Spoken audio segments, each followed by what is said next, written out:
The Mechanical Magus's Odyssey. In a world where magic and machinery coexisted, there lived a brilliant inventor known as the Mechanical Magus.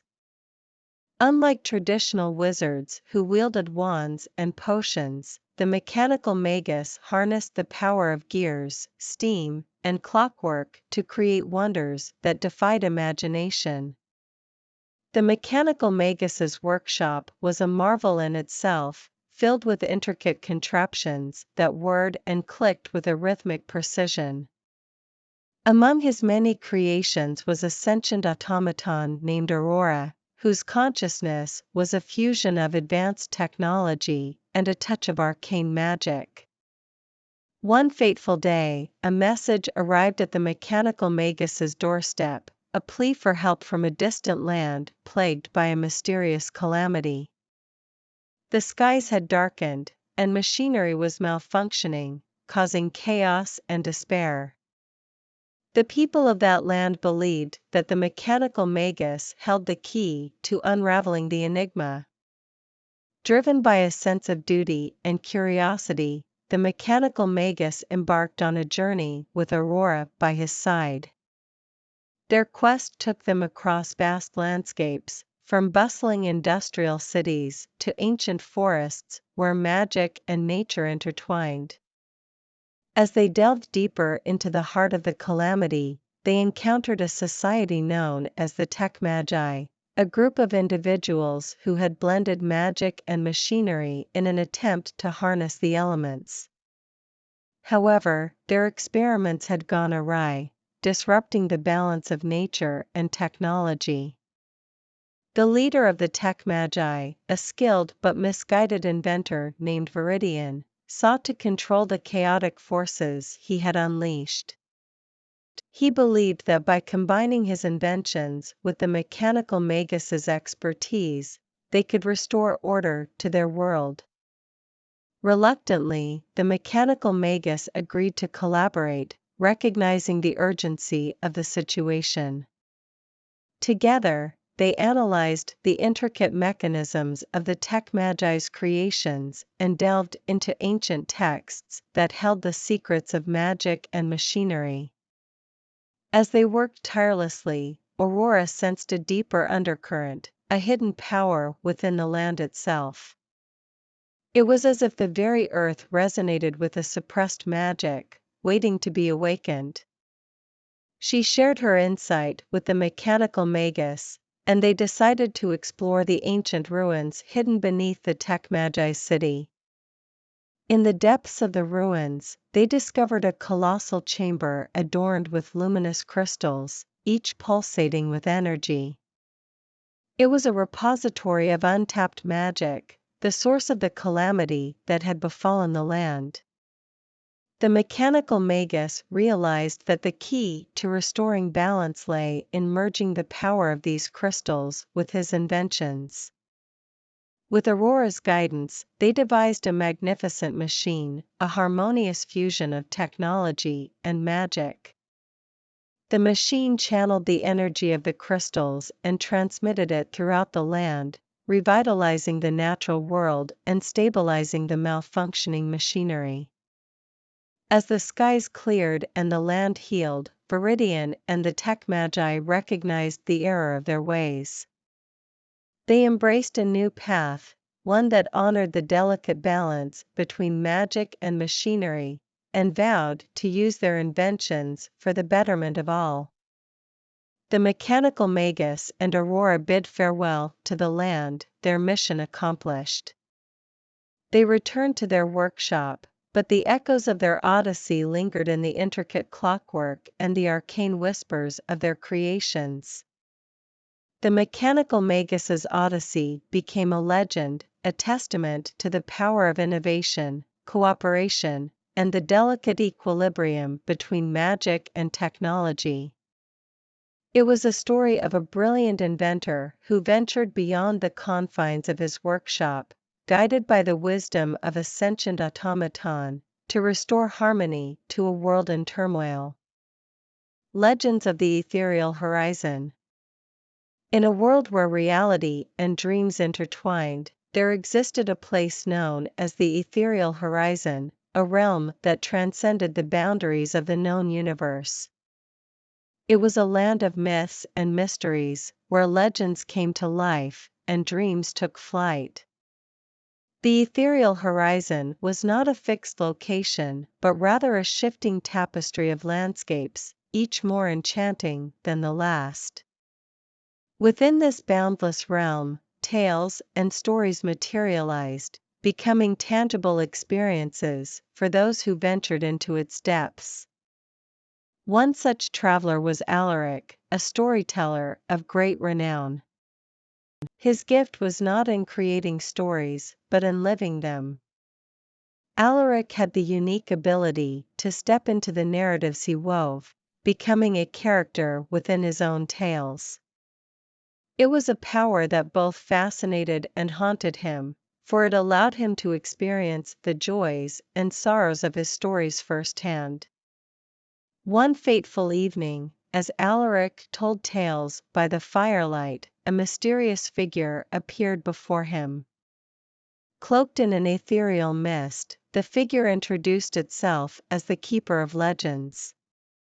It was a being that existed solely within the ethereal horizon, a guardian of the stories and myths that transcended time and space. The keeper of legends offered Alaric a chance to embark on a journey unlike any he had experienced before, to become a part of the legends he had woven throughout his life. Alaric, driven by his insatiable curiosity and a desire to understand the true power of his gift, accepted the offer. With a wave of the keeper's hand, Alaric found himself standing at the threshold of the ethereal horizon.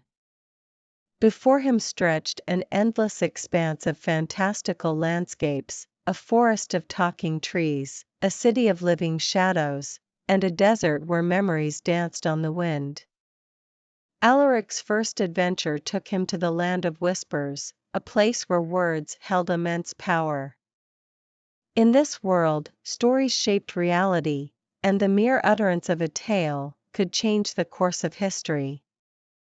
Alaric became a bard, weaving tales that inspired revolutions and brought kingdoms to their knees. His next journey led him to the shifting sands, a desert of ever-changing landscapes. Here, Alaric became a nomad, wandering through the sands and encountering mirages that were more than mere illusions. Each mirage was a story, a reflection of his past adventures, and they offered wisdom and guidance for the challenges that lay ahead. In the City of Echoes, Alaric faced his greatest challenge yet. Here, the past, present, and future coexisted, and he had to confront the consequences of his own stories. The choices he had made in previous adventures echoed through time, affecting the lives of those he had encountered. Alaric realized that as a storyteller, his words held weight, and he must choose them wisely. As Alaric's odyssey continued, he encountered characters from his own tales, heroes and villains, lovers and friends.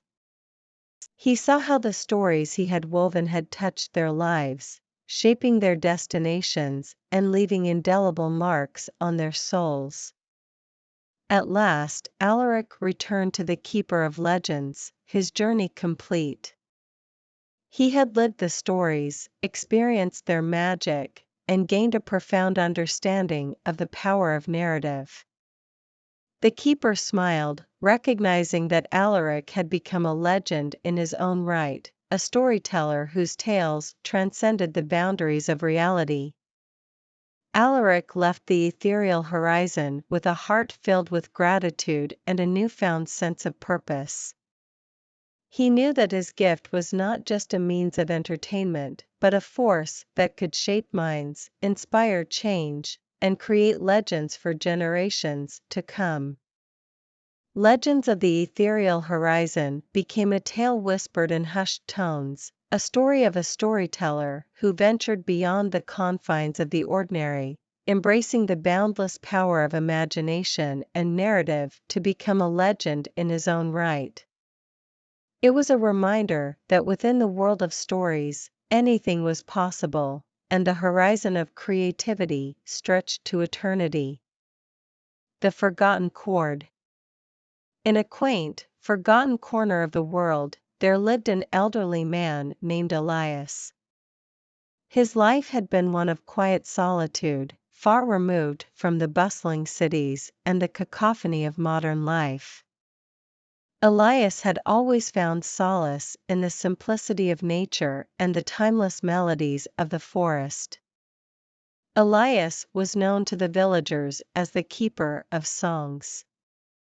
He had dedicated his life to preserving the ancient music of their ancestors, a tradition that had been fading into obscurity with each passing generation. His humble cottage was filled with handwritten music sheets, aging instruments, and the soft whisper of melodies carried on the wind. One crisp autumn morning, Elias received a letter that bore the royal seal. It was an invitation to perform at the grand anniversary celebration of the kingdom's founding.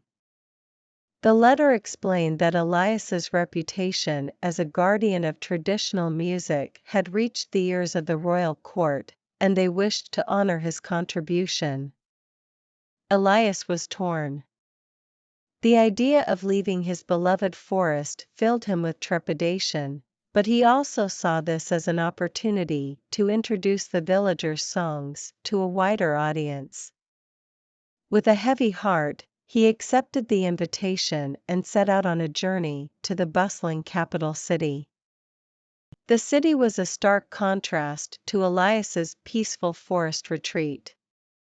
Towering buildings of stone and glass scraped the sky, and the streets were alive with people rushing to and fro. Elias felt like a stranger in a foreign land, but he clung to the hope that his music would find a place here. The day of the grand celebration arrived. Elias stood on a magnificent stage, gazing out at a sea of unfamiliar faces. His heart raced as he picked up his weathered guitar, an instrument that had accompanied him on countless journeys through the forest. As Elias began to play, a hush fell over the crowd. His fingers moved with grace and precision, coaxing melodies from the strings that spoke of ancient forests, whispered secrets, and the passage of time. It was music that transcended language, reaching deep into the souls of those who listened. The audience was spellbound by Elias's performance. His music wove a tapestry of emotions, taking them on a journey through the heart of the forest and into the depths of their own memories. For a brief moment, the bustling city faded away, and they were transported to a world of tranquility and wonder. When Elias's final chord resounded, there was a moment of silence before the crowd erupted into applause. It was a standing ovation, and tears welled in Elias's eyes as he realized that the power of music had bridged the gap between their worlds. Over the following days, Elias was hailed as a hero of the arts. The royal court celebrated him, and he was invited to perform at theaters, schools, and gatherings across the kingdom. People from all walks of life were touched by his melodies, and they began to appreciate the value of preserving their cultural heritage. As the years passed, Elias continued to travel and share his music, but he always returned to his forest home. The ancient melodies he had safeguarded were no longer forgotten, they echoed through the hearts and voices of the people he had touched. Elias had discovered that music had the power to unite, to heal, and to remind people of the beauty of their shared heritage. The forgotten chord had been rediscovered, and it resonated not only in the strings of Elias's guitar, but also in the hearts of those who had the privilege of listening.